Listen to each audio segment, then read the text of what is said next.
sponsor, The Health Blaze, at thehealthblaze.com. 100% all natural products from lotions, soaps, foot soaks, bath bombs, and much, much more. Use the promo code Goodfella1Boxing. Tell them your boy CJ Goodfella sent you, get 18% off. We out. All right, man, we back. Goodfella Sports TV. Appreciate everybody for checking in. Make sure to hit that subscribe button, bell icon button, share the video. Deontay Wilder invites Tyson Fury to his after party, to his quote-unquote victory after party over him February 22nd in Las Vegas. And also, he invites the coward Anthony Joshua. Let's talk about it. We back. Hit that subscribe button, bell icon button, share the video. And, you know, he very, very confident coming to this fight, Deontay Wilder. He says, and I'll link the article in the description as well so you can check it out, but he says, I'm paraphrasing, he liked Fury, and basically, after they get done doing battle, it's all love, and Fury can come hang out. He said they always pretty much seen eye to eye, and he supported them, but, you know, when they're inside the ropes, he got to do what he got to do. All right, and they're going to do it again. If Fury want to do it again and Wilder want to do it again, depending on what the results are, then it's going to be a trilogy this year, and that's going to probably be Deontay Wilder's 2020. You know, so I don't know what's the complaints about the Anthony Joshua fight, you know, not happening in 2020, because we knew it wasn't going to happen in 2020 because Joshua, you know, had he beat Ruiz, which he did, he had 2 mandatories, and Wilder had signed up to fight a trilogy with Tyson Fury, and then he had a mandatory with Dillian White in 2021. So we kind of knew this fight wasn't going to happen in 2020. I mean, if the powers may be put their money together and have it happen, it happens. But, you know, would Anthony Joshua show up to the fight, you know, and show up to the after party? I doubt it. You know, I don't think Anthony Joshua wants to be around Deontay Wilder. But I don't say Wilder don't have any blame with the fight not happening, because I don't think Wilder understands his place in here. With the fight happening with Anthony Joshua, he is the B-side, you know. He is the B-side. Anthony Joshua, you know, in my opinion, doesn't need Deontay Wilder. You know, same reason people say, well, Errol don't need Terrence Crawford, or so on. You going on and on again. Anthony Joshua gonna get money regardless. He getting money. You know, he got $80 million to fight in Saudi Arabia, and every time he fight, he probably getting $20, $30, $40 million to fight. So as long as his fans not pressuring him, he not worried about it. He goes to UK, and it's pretty much damn near as close as you're going to get to unconditional love in boxing. Well, in life. This is as close you're going to get to it in sports, excuse me. So, you know, at the end of the day, Wilder can continue to talk about Anthony Joshua. He can continue to try to smoke him out. He's done everything, but when somebody has that Eminem, Drake type of fan base, there's nothing you can do. You know what I'm saying? When they got the Conor McGregor type of fan base, when they can get choked out, they can quit. They can run around the ring to get a victory. They can punch an old man in the head. You know what I'm saying? They can, you know, beat up on civilians, do whatever they're going to do. They can be racist. They can be, you know, sexist or whatever. When they have that almost unconditional fan base, it's hard to crack. Anthony Joshua got that fan base. You know what I'm saying? Now, had Anthony Joshua been from America, you know, would Americans kind of look at him funny for not making a Deontay Wilder fight happen? Maybe so. It'd be more pressure on him, but you know, Wilder could do whatever he wants to. You know, Anthony Joshua not coming to the fight. You know, he don't really want to. He don't want to fight Wilder right now. And I'm not 100% sure that Wilder want to fight him neither. You know, I say that because, you know, I think they both want to let this fight marinate. Remember, this fight was only a $30-40 million fight 2 or 3 years ago. Now it's a multi-$100 million fight probably. They probably looking to build this up into almost $1 billion fight like Floyd and Pacquiao. So it's not only the fighters, it's the business. Because I said a long time ago, Deontay Wilder's going to have to sacrifice or compromise to make this fight happen. If, you know, Shelly Finkel and Al Heyman don't want to compromise, they don't want, you know, Wilder to come over to the zone, or they want Anthony Joshua to come over to them and fight on their terms, well, they're going to be waiting for a long, long time for that to happen. You know, but calling victory before victory, you know, and being that confident, you know, he's supposed to be confident. Boxing is a confident sport.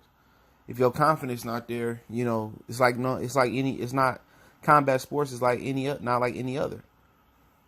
You know what I'm saying? If your confidence not there, somebody take your soul. But then again, you just hope he not overlooking Tyson Fury. You hoping it ain't false bravado, because you can make a case where he lost the first Tyson Fury fight. You know, he should be locked and loaded in. I'm not thinking about no after party. You know, I'm thinking about selling this once and for all. And if I got to do it again, Well, I'm trying to make it, two in a row. When people say, well, he using Anthony Joshua's name again, well, they use each other's name. That's part of the marination process. That's marinating one-on-one. Floyd Mayweather used Pacquiao's name. Pacquiao used Floyd Mayweather's name. Do some people use their names? One other fighter use another fighter name a little bit more than the other? Yeah. It doesn't have to be an equal balance. But I really don't think Anthony Joshua really cared. It's just the media keep bringing it up. And he answers the questions. Lou DiBella came out this week and said, basically, I was exiled for trying to make the fight happen on his own. I believe him. People saying, well, Lou DiBella's a snake now. You couldn't trust Lou DiBella. Why? Why they get mad? People kept wanting to know why Lou DiBella wouldn't work with PBC no more. Premier Boxing Champions. Why was he exiled? Why hasn't he been doing shows over there? Now you see why. You know what I'm saying? And I believe it. I believe it. As soon as Wilder, took that meeting with the DAZN, they turned down $100 and then $120 million. All of a sudden, Lou DiBella, he not there no more. And at the end of the day, that could be a great business deal. They turned it down. And down the road, he can get $100 million to fight Joshua. Or it could be a bad business model. And he can lose some money on the table. But that's not my concern. They made this fight, for me, beyond repair. This fight will never be as fresh as it once was. Not because Anthony Joshua lost to Andy Ruiz, because there's just too much malarkey around it. You know what I'm saying? This ain't a fruitful division the last 20 years. Don't forget that. This ain't no fruitful division. It's not the division that kept giving and giving. They kept giving dull fights from Vladimir to David Haye and Vladimir and Lipier and the Klitschko versus Areola and Klitschko versus Thomas Adamek. They kept giving us pedestrian fight after pedestrian fight. So I don't think we deserve to see these dudes marinate. But, at the end of the day, I can care less. But to be inviting dudes to your victory party when you arguably lost the first fight, I think he getting a little bit ahead of himself. Just a little bit. But that's probably how confident he is. I think he look in Tyson Fury face and see, he look older. He look a little bit more stressed. He look a bit more run down. He see Tyson Fury talking about I need to put on more weight. You know what I'm saying? I'm going to come in heavier. I'm looking for the knockout. All that's not Tyson Fury characteristics. Changing coaches. No, Tyson Fury making all these adjustments, joining Top Rank, changing coaches, talking about I need to sit down on my shots more, putting on more weight. He making all the changes like he lost the fight. And I think that's one of the biggest, things that go overlooked when you talk about rematches. Who making the changes? Who firing the coaches? You know what I'm saying? Who changing their strategy? Who coming in with more weight? Tyson Fury is acting like he lost the fight with all these adjustments that he making. And that's what you got to look at, man. But I definitely think Eddie and AJ prefer, and I think boxing prefer Tyson Fury to win because they want to see Undisputed. And I think Fury and AJ will happen faster because, Bob and Eddie, they've been on working terms before. I do. That fight happened faster. I think AJ wouldn't be worried about Tyson Fury knocking him out.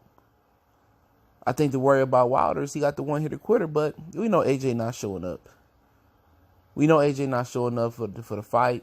We know AJ not showing up for the celebration. We know AJ not trying to get in the same room with Wilder and talk to him. You know what I'm saying? And rightfully so. If you have no ambitions on fighting him, and Wilder tied up for 2 fights, this year. You tied up this year with Puev probably June 6th and then Usyk. You know what I'm saying? And Wilder got a mandatory top of 2021 or sometime in 2021 versus Dillian White. We know the fight not going to happen.